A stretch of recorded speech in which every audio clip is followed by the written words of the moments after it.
Shalom, bien-aimés dans le Seigneur, grande est notre joie de nous retrouver à la fin de cette semaine que nous avions commencé en 2024, que nous terminons en 2025. Nous sommes le 4 janvier 2025 et nous vous saluons au nom de notre Seigneur et Sauveur Jésus-Christ. Pour notre méditation de ce jour, la dernière méditation de la semaine, nous allons lire un texte dans la lettre de Paul aux Galates, chapitre 1er, verset 10, dans la version Louis II. Voici ce que la parole de Dieu nous déclare.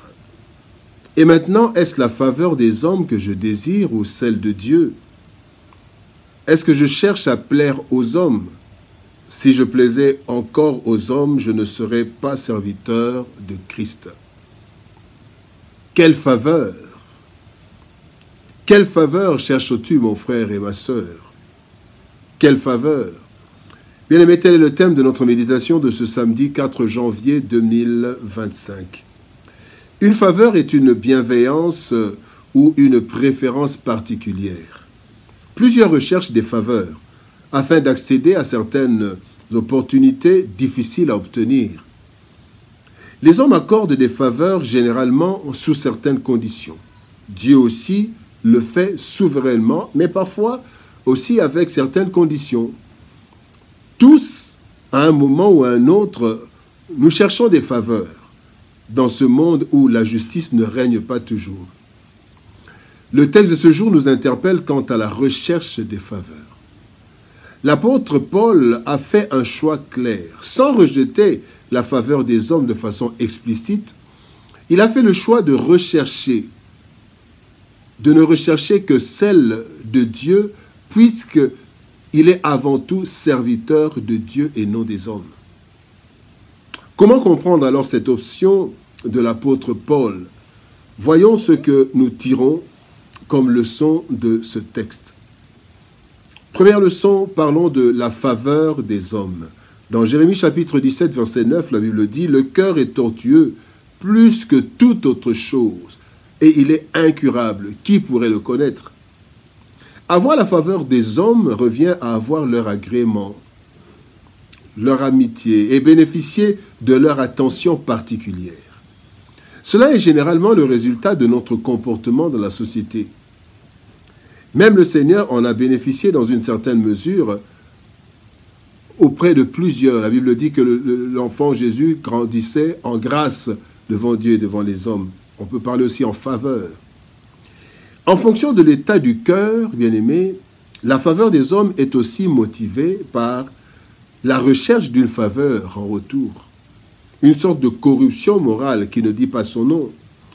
La faveur des hommes recherche aussi, va vers en fait la recherche de l'exploitation de la personne quand il y a de mauvaises motivations. Par exemple, dans Juge chapitre 16, verset 19, nous voyons Delilah. Samson a eu la faveur de Delilah. On dit, elle endormit Samson sur ses genoux. Et ayant appelé un homme, elle rasa les 7 tresses de la tête de Samson et commença ainsi à le dompter.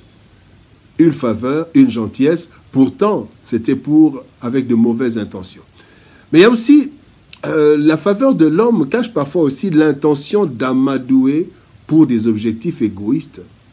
Dans Jean chapitre 6, verset 26, la Bible dit, Jésus leur répondit, « Vous me cherchez non parce que vous avez vu des miracles, mais parce que vous avez mangé des pains et que vous avez été rassasiés. » En fait, ils étaient en train de rechercher quelque chose auprès du Seigneur. Dans ces cas, la faveur se transforme parfois en un piège et peut amener à la déception ou à des conséquences incalculable. La faveur de l'homme dépend du cœur tortueux de l'homme. Qu'il soit bon ou mauvais, la faveur ira dans un sens ou dans un autre. La deuxième leçon, parlons alors de la faveur de Dieu. Exode 33, 19 nous dit, « L'Éternel répondit, je ferai passer devant toi toute ma bonté et je proclamerai devant toi le nom de l'Éternel. Je fais grâce à qui je fais grâce et miséricorde à qui je fais miséricorde. » Nous comprenons cela, bien-aimés, la faveur de Dieu, comme la grâce divine. Dieu nous accorde sa faveur comme récompense d'un comportement ou bien alors comme mesure inconditionnelle. De ce fait, la faveur de Dieu est souveraine. Exode 33, 19, nous avons lu, « Je fais grâce à qui je fais grâce et miséricorde à qui je fais miséricorde. » La faveur de Dieu est désintéressée. La Bible nous dit dans le psaume 24, verset 1er, « À l'Éternel la terre et ce qu'elle renferme, le monde et ceux qui l'habitent. » Donc Dieu ne recherche pas un intérêt particulier quand il fait une faveur. La faveur de Dieu est basée sur l'amour inconditionnel de Dieu et sa bonté. Dieu est bon, totalement bon. La faveur de Dieu est aussi porteuse de bonheur. Bien-aimé dans le Seigneur, la faveur de Dieu attire la faveur des hommes et même des ennemis, bien-aimés. Cela, selon ce qu'il est écrit dans le Proverbe chapitre 16, verset 7, la Bible dit « Quand l'Éternel approuve les voies d'un homme, il dispose favorablement à son égard même ses ennemis. » Donc, Dieu, quand il nous accorde sa faveur, bien-aimé, il dispose aussi la faveur des autres, même celle des ennemis, parce que lui, il a déjà manifesté sa faveur. La troisième leçon, parlons de sagesse et conscience. Proverbe 90, verset 12, Proverbe 90, verset 12 nous dit « Notre vie est courte, fais-nous comprendre cela, alors notre cœur sera rempli de sagesse. » La faveur des hommes est une bonne chose, certes, mais nous n'en connaissons pas toujours les intentions cachées ou l'exploitation future de celle-ci. Le problème, c'est de poser des actes pour obtenir cette faveur. C'est là de rechercher la faveur. Lorsque nous recherchons la faveur des hommes, nous devenons redevables aux hommes. Nous posons des actes parfois juste pour être vus, un peu comme la Bible dit dans Matthieu chapitre 6, verset 1er, « Gardez-vous de pratiquer votre justice devant les hommes. » Donc juste devant les hommes. Quand nous recherchons la faveur des hommes, nous risquons même de manquer l'approbation de Dieu, la faveur de Dieu. Selon qu'il est écrit dans Matthieu 6, 1, « Gardez-vous de pratiquer votre justice devant les hommes, vous n'aurez point de récompense auprès de votre Père qui est dans les cieux. » Bien-aimés, nous devons plutôt rechercher la faveur de Dieu, car cette faveur nous enrichit, selon le Proverbe chapitre 30, 10, 22, et aussi cette faveur de Dieu n'est suivie d'aucun chagrin. Toujours le Proverbe chapitre 10, verset 22, qui dit c'est la bénédiction de l'Éternel qui enrichit, et il n'a fait suivre d'aucun chagrin. Nous devons plutôt chercher la faveur de Dieu, parce que cette faveur attire celle des hommes. Nous avons lu tout à l'heure, Proverbe 16, 7, le Seigneur rend favorable même nos ennemis quand ils nous agrèent. Bien aimés, nous devons donc être sages dans notre marche, afin d'avoir la faveur et des hommes et de Dieu, mais plus celle de Dieu, en étant conscient du fait que celle de Dieu est de loin plus avantageuse que celle des hommes. Quelle faveur recherches-tu? Celle des hommes ou celle de Dieu?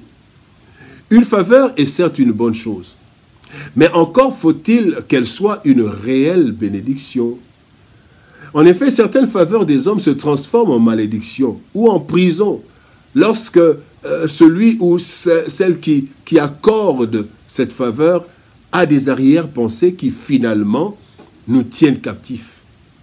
Cependant, la faveur de Dieu ne vise que notre bonheur et elle nous enrichit comme sa bénédiction, Proverbe 10, 22.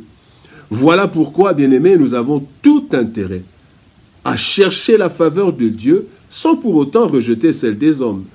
La faveur de Dieu attire celle des hommes, mais celle des hommes n'attire pas nécessairement celle de Dieu. Le choix est donc clair. Recherchons la faveur de Dieu. Prions. Père de gloire, nous te bénissons et te rendons grâce pour ton amour et ta bonté. Merci parce que, Seigneur de gloire, tu nous appelles à rechercher ta faveur. Parce que, Seigneur de gloire, c'est une faveur désintéressée. Tu ne cherches pas à nous accorder ta faveur pour nous exploiter. Mais Seigneur de gloire, c'est toujours basé sur ton amour et ta bonté. Seigneur de gloire, aide-nous à être sages, afin que nous sachions que, Seigneur, si nous recherchons la sagesse ou la faveur des hommes, nous risquons d'être déçus. Aide-nous, Seigneur, au Dieu de gloire, à ne chercher que ta volonté, en tant que tes enfants, en tant que tes serviteurs.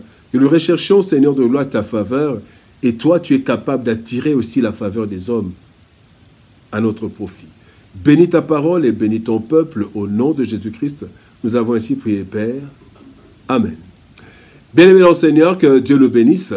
Shalom, au revoir, bon week-end. Et par la grâce de Dieu, nous nous retrouvons le lundi pour le début d'une nouvelle semaine de méditation au pied du grand roi. Shalom, au revoir et par la grâce de Dieu, à lundi.